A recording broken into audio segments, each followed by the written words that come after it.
Hello everyone, this is Junaid. मैं इस video में आपके जैक काउंसलिंग रिगार्डिंग सारे डाउट्स क्लियर कर दूंगा। इस वीडियो में मैं जैक का ब्रोचर एक्सप्लेन करने वाला हूं जो कि 2023 में रिलीज़ हुआ है, जिससे आप DTU NSCERT triple IIT Delhi IGDW and DSU में एडमिशन ले सकते हैं। वीडियो स्टार्ट करने से पहले मैं आपको अपने बारे में बताता हूँ। मेरा नाम है जुनैद, मैं DTU में फर्स्ट ईयर का स्टूडेंट हूँ। मैं इस लायक हूँ कि मैं आपको सही गाइड कर सकूँ। तो आइए वीडियो को स्टार्ट करते हैं। मैं आपको अपने स्क्रीनिंग पर ले चलता हूँ कंप्यूटर की। यहाँ मैंने जैक काउंसलिंग का ब्रोचर खोल लिया है। इस बार जो कोऑर्डिनेटर इंस्टीट्यूट है वो Netaji Subhash Chandra university of technology है, जो कि आपका द्वारका में पड़ता है। यहाँ पे आप देखेंगे 6,600 सीट से 6,666 सीट से 2023 में।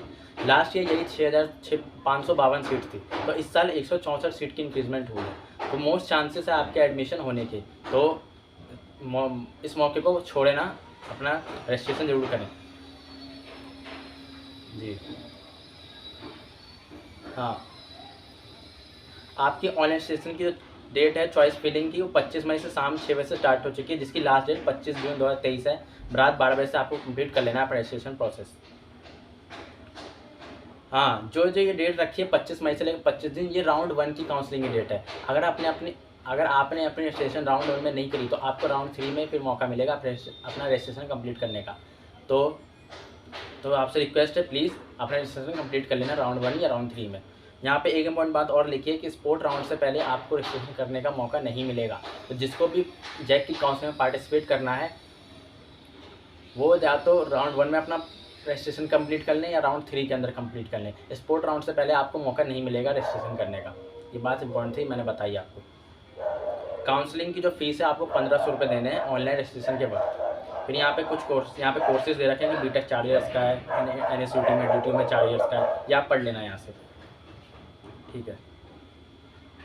यहाँ पे कोर्सेज दे रखे हैं कि क्या क्या NSUT में कौन कौन से कोर्सेज हैं, DTU में कौन कौन से कोर्सेज हैं। आप यहाँ पे देख लीजिएगा, तो आपको अच्छे लगे वो देख लेना, आपको पढ़ लेना इनके बारे में। यहाँ पे कॉलेज के बारे में बता रखा है, इतना काम का नहीं है। कॉलेज के बारे में आपको जानना हो, ये उसके बारे में, तो ये इतना काम का नहीं है। हम आपको मेन चीज़ें के पास ले चलते हैं।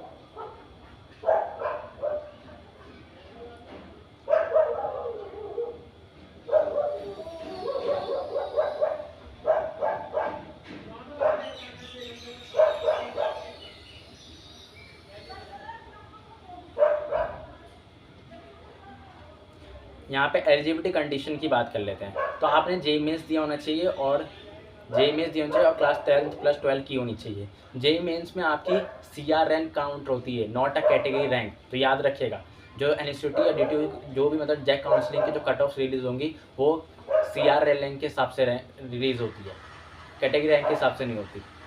तो ये बात आप ध्यान रखिएगा। रीजन 85% सीट दिल्ली कोटा के लिए है और 15% आउटसाइड दिल्ली कोटा के लिए। अब यहाँ पे बोला दिल्ली रीजन में कौन कौन आता है। दिल्ली रीजन में वही आता है जिसने अपनी स्कूलिंग दिल्ली से किसी स्कूल से की होनी चाहिए।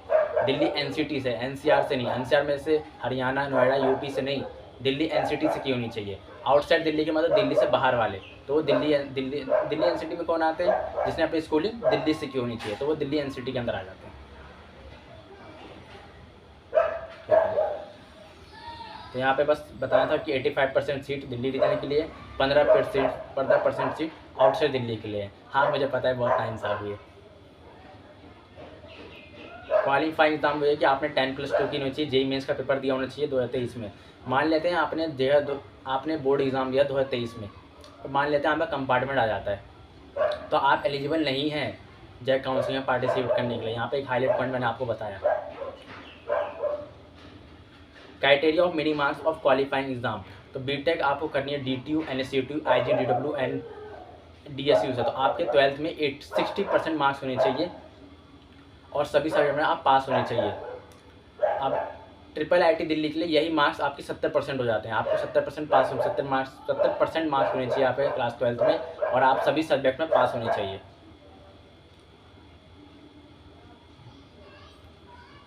यही फिर थोड़ा बहुत अगर आप OBC SC ST तो थोड़ा ये डिक्रीज हो जाए। जैसे OBC में 55% होने चाहिए क्लास 12th में, SC में ये 50% होगा। तो आप यहाँ से पढ़ लेना, ठीक है। एज क्राइटेरिया की बात करें, दे नो एज क्राइटेरिया, चाहे आप 21 साल के हो, चाहे 22 साल के, चाहे 20 साल के, 19 साल, चाहे आपने JEE मेंस दे रखा है तो आप एलिजिबल हैं काउंसलिंग में पार्टिसिपेट करने के लिए। ये मत सोचना कि आपने 2-2 साल का ड्रॉप ले लिया तो आप एलिजिबल नहीं है। आप एलिजिबल है पार्टिसिपेट करने के लिए जैक काउंसलिंग के अंदर। रिजर्वेशन पॉलिसी आप ये मैं आपको आगे बताता हूँ। ओबीसी एससी पूरा यहाँ पे कुछ दे रखा है, कश्मीरी माइग्रेंट्स। हाँ, सिंगल गर्ल चाइल्ड, IGW और DTU में सिंगल गर्ल चाइल्ड का, अगर आप सिंगल गर्ल चाइल्ड हैं तो आपको मोस्ट चांसेस आपको एडमिशन मिल सकता है। आपकी रैंक थोड़ी ख़राब भी है तो मोस्ट चांसेस है कि आपको अच्छी सीट मिल सके। तो जो भी सिंगल गर्ल चाइल्ड है इस मौके को छोड़ना मत, आप लोग जरूर पार्टिसिपेट कीजिए इसमें। अब OBC सर्टिफिकेट की रिगार्डिंग बात कर लेते हैं। तो आप सुनिए, दिल्ली रीजन के लिए अगर आपको दिल्ली रीजन का कोटा चाहिए तो आपने अपनी स्कूलिंग दिल्ली से की होनी चाहिए, और जो आपका OBC सर्टिफिकेट है वो भी दिल्ली रीजन का होना चाहिए, गवर्नमेंट ऑफ NCT दिल्ली का। अब इसमें भी दो बच्चों को बहुत कन्फ्यूजिंग आती है कि दिल्ली में भी अब एक स्टेट वाला होता है और एक सेंट्रल वाला होता है, तो मेरा कौन सा लगेगा। अगर आपके पास स्टेट वाला है तो वेल एंड गुड, बहुत बढ़िया है, ठीक है, तो आपका एक्सेप्टेड है। लेकिन आपके पास सेंट्रल भी है तो कोई दिक्कत की बात नहीं है, आपका सेंट्रल वाले भी वो लोग एक्सेप्ट कर लेते हैं। बस कंडीशन यही है कि वो Delhi government of NCT Delhi से इशूड होना चाहिए। तो आप दिल्ली रीजन में हैं। जैसे हम एग्जांपल ले लेते हैं, जैसे आपने अपनी स्कूलिंग तो दिल्ली से कर रखी है लेकिन आपका OBC सर्टिफिकेट बाहर का है, तो आप किस में आएंगे, तो आप दिल्ली रीजन में तो आएंगे लेकिन आप जनरल में आएंगे, OBC में नहीं आएंगे। लेट्स टेक एन एग्जांपल, आपने अपनी स्कूलिंग राजस्थान से कर रखी है लेकिन आपका OBC सर्टिफिकेट वो दिल्ली का है, तो आप कहाँ पे आएंगे, तो आप आएंगे वो आउटसाइड दिल्ली रीजन के अंदर। क्यों? क्योंकि पहली कंडीशन ही यही है कि आपने अपनी स्कूलिंग दिल्ली से की होनी चाहिए, तब आप दिल्ली रीजन के हैं, ठीक है। तो मैंने आपको इस बारे में बता दिया कम्प्लीटली। और आउटसाइड दिल्ली का सिंपल कि आपका OBC बाहर से है और आपका स्कूलिंग बाहर से करेगी। स्कूल मतलब दिल्ली के रीजन का मतलब ही है कि आपने स्कूलिंग दिल्ली से कर रखी है और आपका OBC सर्टिफिकेट भी दिल्ली का होना चाहिए, ये कंडीशन है।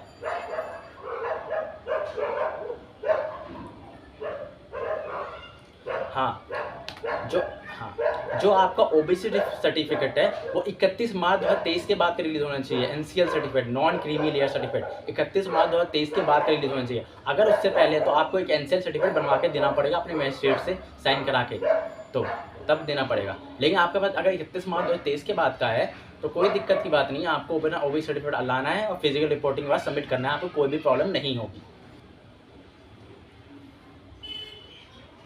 अब सर्टिफिकेट बाद अब सभी सर्टिफिकेट का मैं अलग अलग वीडियो में बनाने वाला हूँ। OBC का मैं सबसे बड़ी प्रॉब्लम बच्चों को यही पाती है, मैंने OBC का पहले बता दिया इस वीडियो में। अब आगे देखते हैं कि क्या कंडीशंस हैं। यहाँ पे सीट मैट्रिक्स हैं, तो बहुत सारी सीट्स में इसकी वीडियो आगे बनाऊंगा जैसे आपकी कट ऑफ रिलीज होती है, ठीक है। हाँ, तो ये सब तो स्किप कर रहे हैं अभी, पहले मैं इम्पोर्टेंट। हाँ, online registration counselling fee paid बता देता हूँ। आप जैसे अपनी जैक की काउंसलिंग पर जाएंगे, एक वेबसाइट होगी जैक काउंसलिंग 2023 का रजिस्ट्रेशन, आप उसको खोलिएगा, अपना एडमिट कार्ड, JEE का एडमिट कार्ड, एडमिशन नंबर लिखिएगा और डेट ऑफ बर्थ से रजिस्ट्रेशन कीजिएगा। आप अपना पूरा अपनी डिटेल्स भर लेना उसमें। लास्ट में आपको 1500 रुपये आपको पेमेंट करनी है ऑनलाइन तरीके से, ठीक है। आपको अपने ऑनलाइन तरीके से पेमेंट करनी है पूरे 1500 रुपीज़। तो फिर आपकी चॉइस फिलिंग की वो विंडो खुल जाएगी, फिर आप अपनी चॉइस फिलिंग कर सकते हैं कंप्यूटर से। तो आप अपनी चॉइस फिलिंग कर लेना, अच्छे से चॉइस फिलिंग करना। जो सीट आपको, जो ब्रांच आपको चाहिए, जिस कॉलेज में चाहिए उसको आप हाई प्रायोरिटी में डालना, ठीक है। तो उससे आपको कोई दिक्कत नहीं आएगी। अपना मोबाइल नंबर और ईमेल एड्रेस सही से डालिएगा, क्योंकि कोई भी नोटिफिकेशन या OTP उसी पे आएगा। मान लेते हैं अगर 1500 रुपये आपने पेमेंट करी, वो फेल हो जाती है, तो आपको तुरंत पेमेंट वापस कर देनी है। आपको वेट नहीं करना कि आपको रिफ़ंड आएगा, आपको तुरंत कर देना है। बाद में आपको रिफ़ंड वापस आ जाएगा, क्योंकि आपने जब आप फॉर्म भरेंगे ऑनलाइन रजिस्ट्रेशन का, तो उसमें आपको बैंक अकाउंट का नंबर भी डालना पड़ेगा। तो जो आप अकाउंट नंबर डालेंगे उसी में आपके 1500 रुपये वापस आ जाते हैं अगर आपका फेल हो जाता है, ठीक है। तो आप रिफ़ंड का वेट मत कीजिएगा, रजिस्ट्रेशन कंप्लीट कर लेना अपना।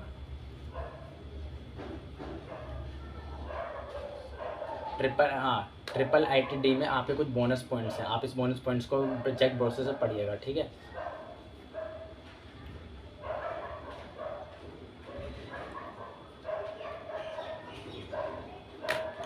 चॉइस फिलिंग का मौका आपको कब मिलेगा? अगर आपने राउंड 1 रजिस्ट्रेशन कर लिया है कंप्लीट अपना, तो आपको चॉइस फिलिंग का ऑप्शन मिल जाएगा, ठीक है। और मान लेते हैं आपने राउंड 1 में पार्टिसिपेट नहीं किया, राउंड 3 में पार्टिसिपेट किया, तो राउंड 3 में तो आपको फिर चॉइस फिलिंग का मौका मिलेगा, और राउंड 3 में मिलेगा।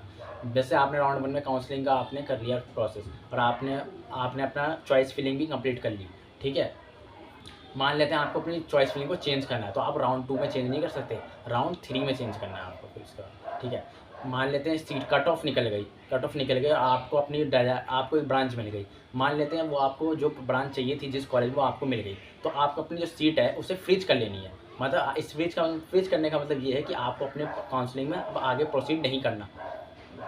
जिसको अपनी ब्रांच अच्छी नहीं मिली, मतलब जो चाहता है मेरी ब्रांच और अपग्रेड हो, ऊपर जाए, तो वो सिंपल अपनी सीट को फ्लोट पे रखना, क्योंकि अगर नेक्स्ट कट ऑफ निकलती है तो आपकी मोस्ट चांसेस है जो आपकी सीट्स हैं वो इंक्रीज़ हो, मतलब मिल जाएगी आपको हायर ब्रांच। अगर वहाँ पे सीट खाली हुई तो मिल जाएगी। तो और जिसको नहीं पसंद आई अपनी ब्रांच, वो फ्लोट पे रखना।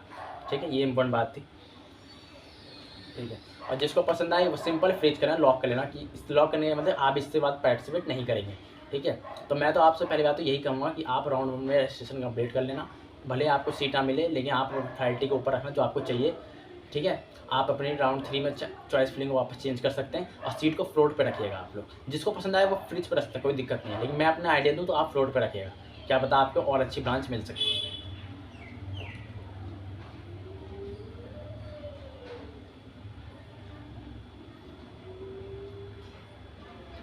इसमें कुछ फिजिकल रिपोर्टिंग का प्रोसेस है। ठीक है, तो फिजिकल रिपोर्टिंग कैसे होगी आपकी वहाँ पे, डॉक्यूमेंट वेरिफिकेशन कैसे होगा, इसका वीडियो मैं आपको आने वाली वीडियो में बताने वाला हूँ। पहले तो आप इतना प्रोसेस कंप्लीट कीजिए, रजिस्ट्रेशन से लेके ये वाला पूरा प्रोसेस कीजिए पेमेंट तक का। ठीक है, इस मतलब प्रोसीजर जो ऑफलाइन रिपोर्टिंग होगी आपकी, कैसे फिजिकल वेरिफिकेशन होगी, मैं सब आने वाली वीडियो में आपको बताने वाला हूँ। तो वीडियो को बने रहिएगा। जुनेद वाले चैनल को अगर अच्छा लगे तो सब्सक्राइब कीजिए। हाँ, अब मैं आपको इम्पोर्टेंट डॉक्यूमेंट्स के बारे में बता देता हूँ। सबसे पहले आपको अपनी फ़ीस पेमेंट रखनी है। फ़ीस पेमेंट कौन सी वाली? नहीं, रुकिए। अब आपको मैं आपको अपने डॉक्यूमेंट बता देता हूँ। आपको क्या क्या अपने डॉक्यूमेंट्स रखने हैं। आपको अपने 10th क्लास की मार्कशीट, 12th क्लास की मार्कशीट रखनी है, OBC certificate, SC certificate, ST certificate जो भी हैं आप उसे रखिएगा। JMN का एडमिट कार्ड रखना है आपको। JMN का रिजल्ट भी रखना है आपको, और जो आपने चॉइस फिलिंग की होगी वो भी आपको रखना है। ये सब मैं आपको फिजिकल रिपोर्टिंग की जब वीडियो बनाऊंगा उसमें भी बताने वाला हूँ, तो इसमें टेंशन मत लीजिए। लेकिन आप अगर डॉक्यूमेंट को पहले तैयार कर रखेंगे तो कोई दिक्कत नहीं आएगी। ठीक है, 3 पासपोर्ट साइज फोटोग्राफ है, मेडिकल फिटनेस सर्टिफिकेट आपको बनवाना पड़ेगा, जो कि जैक ब्रोचर में लास्ट पन्ने पे आपको दे रखा है। आप उसका सिंपली प्रिंट आउट निकालिए और उसका मतलब किसी MBBS डॉक्टर से उस पर साइन कीजिए, और बस वो आपका मेडिकल फिटनेस सर्टिफिकेट। बहुत सिंपल प्रोसेस है। अगर आपका बोनस पॉइंट है तो IIIT में आपको मिलेगा। फिजिकल रिपोर्टिंग का प्रोसेस मैं आपको आने वाली वीडियो में बताने वाला हूँ, तो आप टेंशन मत लीजिएगा। बहुत अच्छा प्रोसेस है, मैं बताऊँगा आज। हम पूरी तरीके मुझे पूरा नॉलेज है।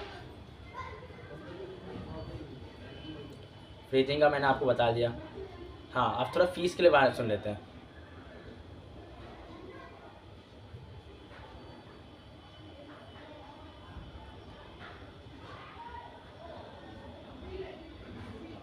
हाँ, आपकी फर्स्ट ईयर बीटेक की जो फीस है वो 2,29,000 है।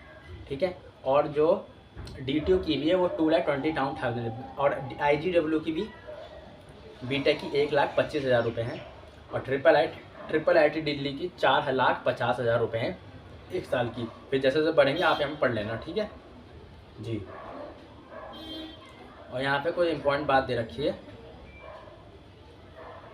हाँ, कि जब आप अपना रजिस्ट्रेशन कंप्लीट कर लेंगे, मान लेते हैं आप, एक बात ध्यान सुनिए, आप अपना रजिस्ट्रेशन कंप्लीट कर लिया, आपको अपनी फेवरेट ब्रांच मिल गई, तो आपको ना अपनी पेमेंट 95,000 रुपीज़ करनी पड़ेगी अपने एडमिशन के लिए। ये मैं ये वाली वीडियो में आपको आने वाली फिजिकल रिपोर्टिंग वाली वीडियो बनाने वाला हूँ। ठीक है, तो इसको हम अलग सेपरेट रखते हैं। ठीक है, वरना कन्फ्यूजिंग हो जाएगी। तो मैंने आपको सिंपल आई चीज़ें बता दी रखी है पहले से। ठीक है, तो इस वीडियो में यहीं पे एंड करना चाहूँगा। ध्यान रखिएगा, राउंड 1 में आपको अपना रजिस्ट्रेशन कर लेना है। राउंड 3 का वेट मत करना, राउंड 1 में कर लेना अपना रजिस्ट्रेशन प्रोसेस। स्पोर्ट राउंड से पहले आपका रजिस्ट्रेशन नहीं होगा, तो राउंड 1 में या राउंड 3 में कर लेना। अगर आपको अपनी डिज़ायर ब्रांच मिल जाती तो उसे पेज कर लेना, अगर नहीं मिलती तो फ्लोट पे करना। मैं तो कहूँगा आप फ्लोट पे ही रखना। अपने डॉक्यूमेंट तैयार कीजिए, OBC सर्टिफिकेट तैयार कीजिए, SC सर्टिफिकेट रखिए तैयार करके। ठीक है, फिजिकल जैसे आपका फर्स्ट राउंड की कट ऑफ निकलेगी, आपको अपनी सीट मिल जाती है, तो मैं फिजिकल रिपोर्टिंग की तुरंत वीडियो बनाऊंगा, कैसे फिजिकल रिपोर्टिंग का पूरा प्रोसेस है, कैसे जाना है, कैसे डॉक्यूमेंट वेरिफिकेशन कराना है। कोई भी दिक्कत तो नहीं आएगी, टेंशन की बात नहीं है। आपको कोई भी कहीं भी पैसे देने की जरूरत नहीं है इस चीज़ से रिलेटेड। मैं आपको पूरा प्रोसेस बताने वाला हूँ। आपका पूरा एडमिशन मैं करवा के रहूँगा। ठीक है, तो आप बस चैनल पर बने रहिएगा, सपोर्ट करिए चैनल को। ठीक है।